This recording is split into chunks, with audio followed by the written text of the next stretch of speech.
सनातन धर्म मंदिर में आयोजित हो रही श्रीमद् भागवत कथा के 6वें दिन भगवान श्री कृष्ण एवं रुक्मिणी विवाह के सुंदर प्रसंग में भक्तों ने उत्साहपूर्वक शिरकत की। दूल्हा बने श्री कृष्ण की मोहनी छवि को देखने के लिए भक्तों में होड़ मच गई। इस मौके पर कथा व्यास पंडित संतोष कंकौरिया ने कहा कि भगवान के उत्सव में शामिल होने से जीवन के सभी विकार मिट जाते हैं, इसलिए जब भी मौका मिले, जहाँ भी भगवान का उत्सव मनाया जा रहा है, वहाँ कुछ देर रुक कर जरूर आनंद लेना चाहिए। पंडित कंकौरिया ने मंगलवार को गोपी गीत की कथा का रसपान कराते हुए कहा कि गोपियां साधारण स्त्रियां नहीं थीं।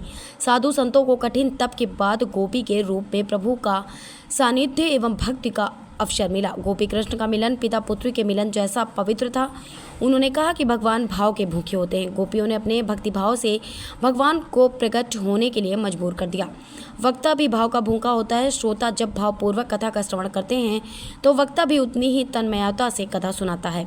इसलिए कथा श्रवण के दौरान आपस में वार्तालाप नहीं करनी चाहिए। गीता के एक अध्याय के बराबर गोपियों का एकाएक श्लोक है। भगवान को आज भी भाव से पुकारो तो वह अवश्य प्रकट होते हैं। इस मौके पर भगवान श्री कृष्ण ने गरबा रास किया। गरबा रास की सजीव झांकी देख भक्त विभोर उठे। कान्हा ने बंसी बजाई, राधा दौड़ी चली आई। रास रचा है, रास रचो है, जमुना किनारे आज रास रचो है। इस मौके पर कथा परिषद नीता राम बिहारी दुबे, जयदेवी मिश्रास, समर्थ प्रांजल, श्रवणा निकुंज, विराज, किट्टू, खुशी माया, भगवान लाल, कौशल्या, कमलेश, लता, संजय शर्मा, ममता, लोकेंद्र, मृदुल सहित सैकड़ों भक्त मौजूद रहे।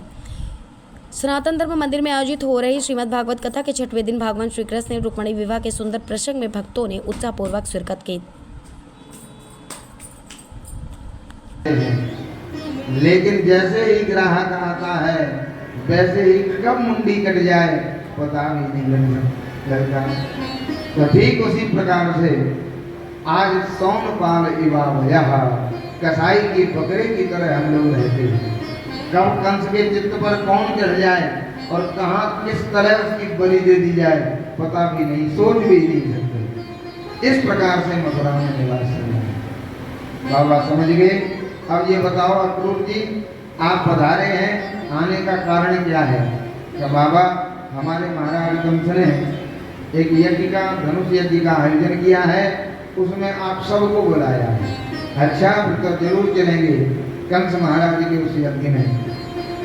बाबा ने रात्रि में ही घोषणा कर दी पूरी वृंदावन में, भैया जो भी महाराज कंस के यहाँ का मेला देखने चलो, चाहे मथुरा को मेला देखवे, तो प्रातःकाल सब तैयार है जाइए, मेला देखने चलेंगे।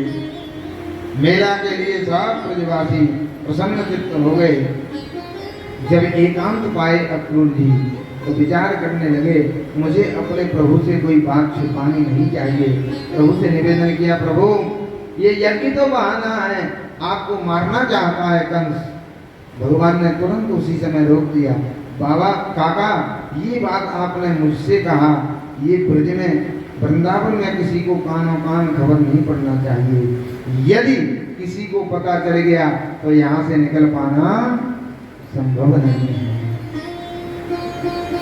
प्रातःकाल होते ही नंद बाबा के साथ में सब ब्रजवासी चलने लगे और भगवान अक्रूर जी के साथ में दोनों भाई रथ में जैसे ही सवार हुए वैसे ही ब्रज गोपियों ने आकर के रथ को घेर लिया। गोपियां अधीर होने लगी, हमारे प्रभु जा रहे हैं, हमारे प्यारे